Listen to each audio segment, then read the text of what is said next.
kempel kicim ina ni pasiano nunta ton tung na inang nahiya asang pen pa toy na hong bia kanun na kwan wasak pale tapanong ina yanwa na kempel abyang sapa bantung kumpi pa lisim nang kyang kong bay na kasui na lang biya wang liet na to hong ke min hong len ton tung i hong ni kapa pa siya lisim nang kyang na tu pa sim zo ding ke sim lei thang ban hui ki siang dam tu lo ti kha ap si ba nong thong sim kung lo pa ganin le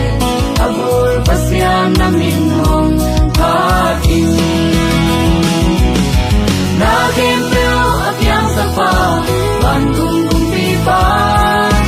lisim nang kyang kong pai na kasui na lang biya wang liet na to hong ke min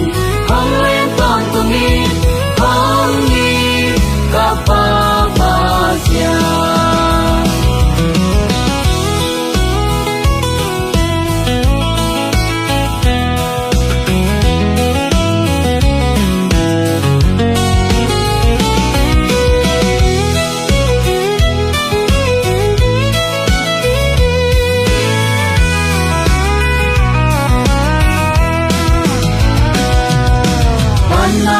dang ban kopi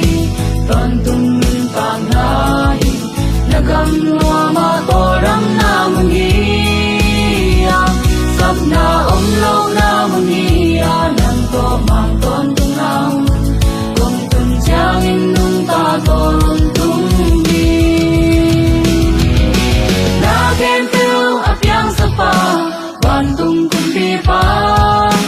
lisim nang kyang kong pai na kasui na lam biya wang liet na to hong ke min hong len ton tung i hong ni kapa pa siya na kempel apyang sapa bandung kumpi pa lisim nang kyang kong pai na